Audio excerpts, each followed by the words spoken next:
అన్ని అస్త్రాలను ప్రయోగించడంతో పాటు ఆఖరణ దీన్ని కూడా తీసుకొస్తే ఎంతో కొంత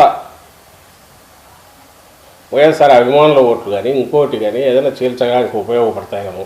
మళ్ళీ ఆయనకు సోకాల్డ్ యాంటీ ఇన్కంబెన్సీ ఓట్లు చేరకూడదు, మళ్ళీ అవి ఎక్కువ చేస్తే డేంజర్, అంతవరకే పోవాలి. అందుకోసమే టార్గెట్ మైనారిటీలు కానీ, క్రిస్టియన్ మైనారిటీలు కానీ, దళితులు కానీ వీటి గురించే మాట్లాడే స్పీచ్ తయారు చేసి పంపిస్తున్నారు.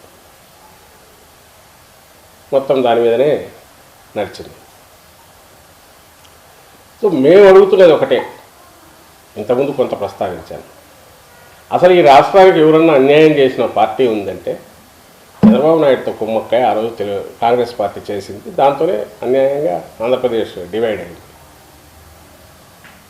అడ్డగోలుగా డివైడ్ చేసి మనకు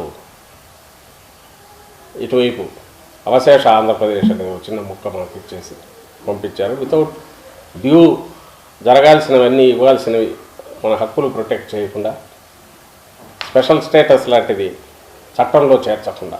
ఈరోజు ఏమి అడుగుతున్నారు, స్పెషల్ స్టేటస్ గురించి ఎవరు పోరాడారు? అసలు పోరాడాల్సిన అవసరం ఉంది? చీల్చిందే కాంగ్రెస్ పార్టీ. ఏ ప్లాట్ఫామ్ మీద మీరు నిలబడి స్టేజ్ మీద మీరు నిలబడి మాట్లాడినారో, సెంట్రల్లో మాట్లాడారో, ఈరోజు అధ్యక్ష పదవి తీసుకుంటూ ఆ పార్టీనే కదా మొత్తం అన్యాయం చేసింది. ఆ రోజు ఆ పార్టీ అక్కడ ఉన్నప్పుడు ఇదే చంద్రబాబు నాయుడు ఎండార్స్ చేసాక స్పెషల్ స్టేటస్ అనేది ఇవ్వాలనుకుంటే చట్టంలో ఎందుకు పెట్టలేదు? ఆ రోజు చట్టంలో పెట్టి ఉంటే, ఇది కాక రాజధానికి సంబంధించినంత వరకు లిబరల్గా బడ్జెటరీ సపోర్ట్ ఇస్తామని సెంటర్ నుంచి, అది కూడా చట్టంలో పెట్టి ఉంటే తర్వాత పరిస్థితి ఇల్టెందుకు తయారవుతుంది? ఒక్కసారి తాను చేసిన తప్పు తాను ఎక్స్ప్లెనేషన్ ఇవ్వాల్సింది పోవచ్చు ఆ పార్టీ. దానికి మూల్యం చెల్లించింది, అందుకే అడ్రస్ లేకుండా పోయింది. ఈరోజు ఆ పార్టీ తరఫున ఇప్పుడు షర్మిలమ్మ అవకాలు తప్పించుకొని జగన్మోహన్ రెడ్డి గారిని మమ్మల్ని అడుగుతుంది.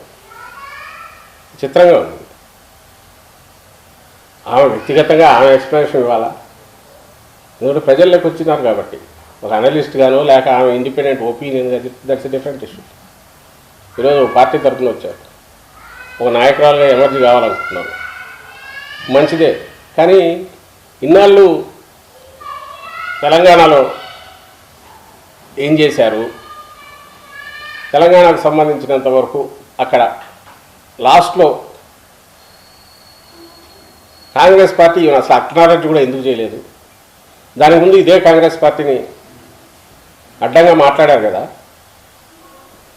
ఇదే షర్మిలమ్మ తెలంగాణలో తన తండ్రి పేరు కేసులో ఇది అక్రమంగా పెట్టారు, అక్రమ కేసులు బనాయించి పెట్టారని ఆ రోజు అన్నారు కదా. ఇంత అన్యాయం చేసిన పార్టీ అని అన్నారు కదా. మరి ఈరోజు అదంతా ఎట్లా మర్చిపోయారు? లేదు ఆఖరికి వచ్చినాక ఆమె ఏదో రియలైజేషన్ అనుకుంటే, పోనీ ఆ కాంగ్రెస్ వాళ్ళు వచ్చి ఈమెను అడిగారా సపోర్ట్ ఇవ్వమని?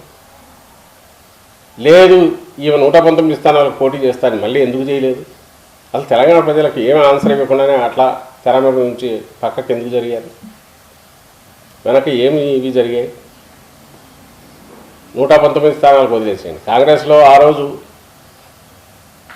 వాళ్ళు ముందు రిక్వెస్ట్ చేయలేదు, తర్వాత ఈ స్టేట్లో మీకు పనే ఉందనే తోయడానికి వాళ్ళు ట్రై చేశారు.